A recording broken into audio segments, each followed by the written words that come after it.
मैं जब ग्रेजुएशन कर रहा था तो उस समय मैंने सोशोलॉजी लिया हुआ था, समाजशास्त्र।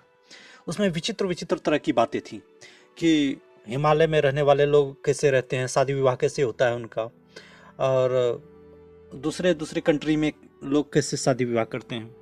तो उसी में से एक था कि हिमालय में जो शादियां होती हैं, एक व्यक्ति नहीं, एक जो महिला होती है घर के सभी भाइयों से विवाह कर लेती है।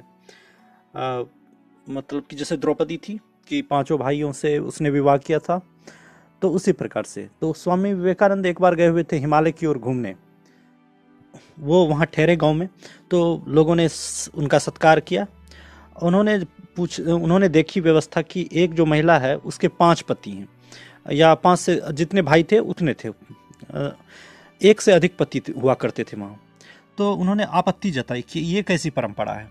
तो उन्होंने कहा कि इसमें क्या गलत है, हम लोग एक्सेप्ट करते हैं इस चीज़ को, और द्रौपदी ने भी तो 5 पति किए थे, तो उसमें क्या बुराई थी। तो हर जगह की व्यवस्था अलग है। जिसको हम बुरा मानते हैं किसी के लिए अच्छा है। और उसमें एक भावना ये है कि इस परिवार की संपत्ति का बंटवारा नहीं होगा और सबकी ज़मीन एक जगह रहेगी। इस हिसाब से उन लोगों का कल्चर था।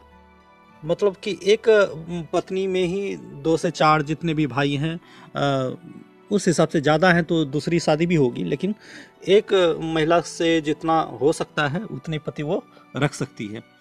तो ऐसा वहाँ सिस्टम था उस गांव में। तो समाजशास्त्र में ऐसे ही अनेक अनेक विचित्र बातें हैं।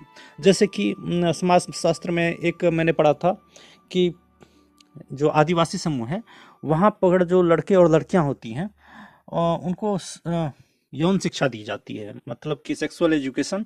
दैट मीन्स कि जैसे युवा होते हैं तो लोग इस बारे में बात करना बहुत गलत समझते हैं, लेकिन उन लोगों का जो कल्चर है कि लड़के और लड़कियों को एक मेला लगता है और उसमें लड़के लड़कियों को एक कमरे में बंद कर दिया जाता है, और वे एक दूसरे को समझते हैं, जानते हैं, बूझते हैं, और उसमें से मेला लगता है, उसमें से एक दूसरे को पसंद करते हैं। उसके बाद वो दोनों जोड़े जोड़े जो एक दूसरे को पसंद किए, उसको एक कमरे में वहाँ पे दे दिया जाता है, और बाकी से चारों बगल नृत्य संगीत का प्रोग्राम होता है, उसकी रखवाली होती है। 1 महीने तक इसी तरह रहता है, मतलब कि उसको उस उम्र का जो है कि ज्ञान दिया जाता है। तो इस तरह का कल्चर अब बहुत धीरे धीरे खत्म हो रहा है, लेकिन पाया जाता था, अभी भी कई जगहों पर आदिवासी कल्चर में पाया जाता है। अ, एक तरह से हम लोग इसे बुरा मानते हैं, वो लोग अच्छा मानते हैं। वैज्ञानिक रूप से तो ये ठीक ही है, क्योंकि जैसे जिस उम्र में है आप उस उम्र का अनुभव प्राप्त करते हैं। तो यही सब चलता है।